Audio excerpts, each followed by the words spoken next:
We're here in Monte Carlo for the Rendez-Vous de Septembre. For AM Best TV, I'm Richard Banks. And I'm joined now by Simon Bird, who's Group Executive Underwriter at Brit. Simon, welcome. Good afternoon. Thank you for having me. Always lots to talk about here in Monte Carlo. What are the messages that you're hearing this year? Well, I'm very much here with a reinsurance hat on, and in that respect, take the main classes in turn. So property.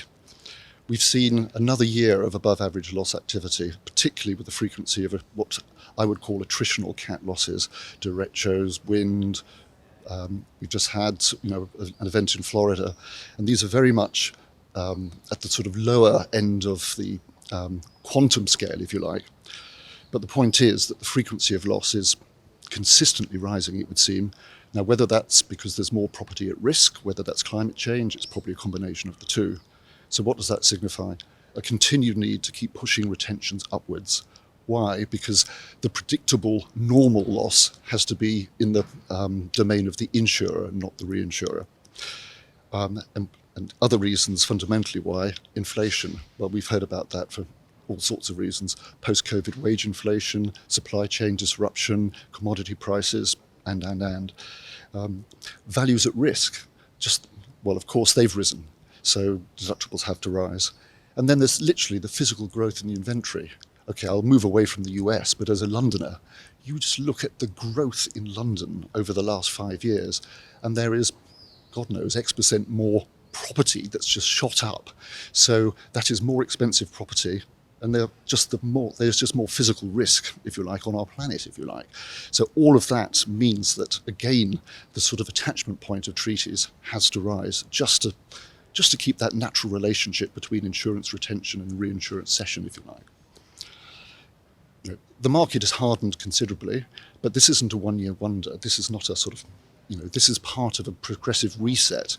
Again, with all these factors at play, it's dynamic, and we need to keep the pressure on, not because it's an opportunity, but because it's a healthy, correct dynamic, if you like, that the industry needs to see through.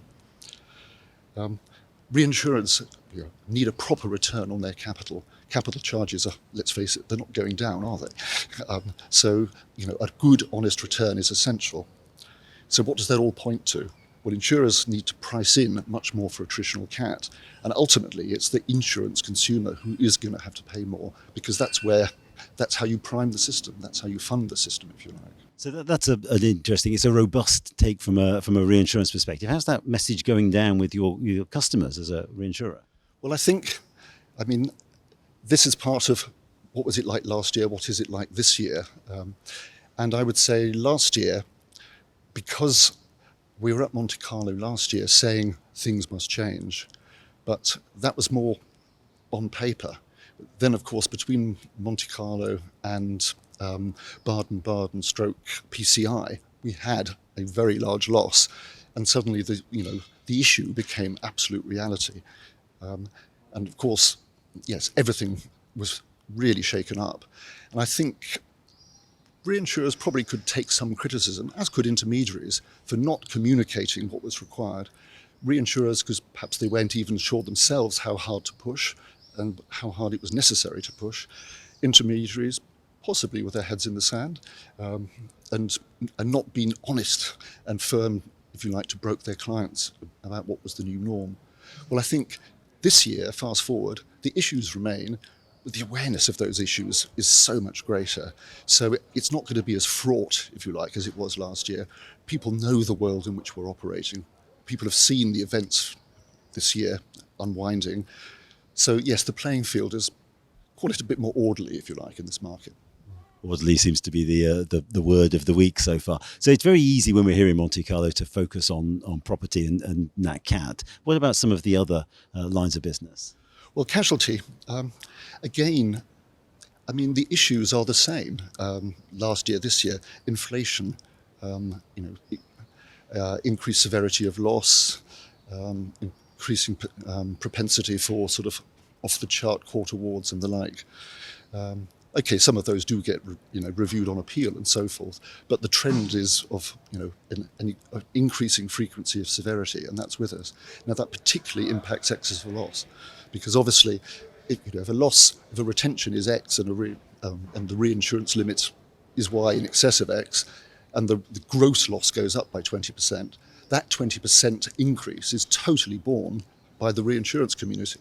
So we've just got to be completely on our toes, and again, looking at retentions and so forth.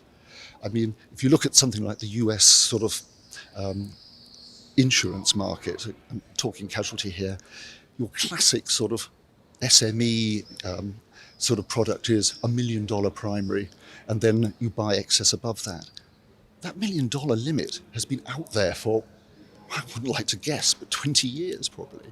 So isn't it time that $1 million limit was reviewed? Because it's now so first loss. So your 10 excess of 1 is a completely different animal to what it was, say, 10, 15, 20 years ago. No doubt about it. The shape of the curve, all of these things, suggest to me that, 1 should become 2, and then, a bit of a reset there, certainly.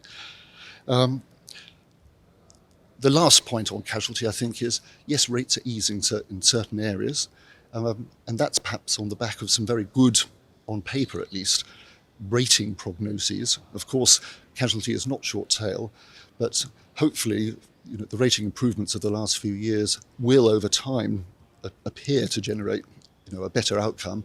But as those rates ease, then we have to be, again, sharp about how much we can allow our insurers to take by way of ceding commission. There needs to be mindful of a need for corrective trade-off. So clearly you're proposing some significant rethinking or some readjustment there, and maybe that will encourage some innovation. Innovation is something that Brit is very big on at the moment. Tell me a little bit about why that's important. Well, I mean, it's a cliche to say that any industry can't stand still, and insurance and reinsurance is an industry. Like any other. So we've got to make progress, whether it's in data management, whether it's in digitizing products, and just embracing technology, of course. I mean, good examples at Brit are, for instance, in underwriting terms, Syndicate 2988, which is my particular responsibility at Brit. That was the first kind of, I would say, analog follow syndicate, underwritten for by 2987, but employing essentially third-party capital. Then we fast forward to the now, and we take that concept, not so much a stage further, but exponentially off the chart, with the key syndicate, artificial intelligence, digital, if you like. So that is very much the sort of, technologically informed follow syndicate, almost on steroids, if you like. And again, if you like, utilizing the sort of intellectual product that our core syndicate 2987 has, and then deriving, if you like, spinning out that expertise on behalf of a different tranche of third-party capital.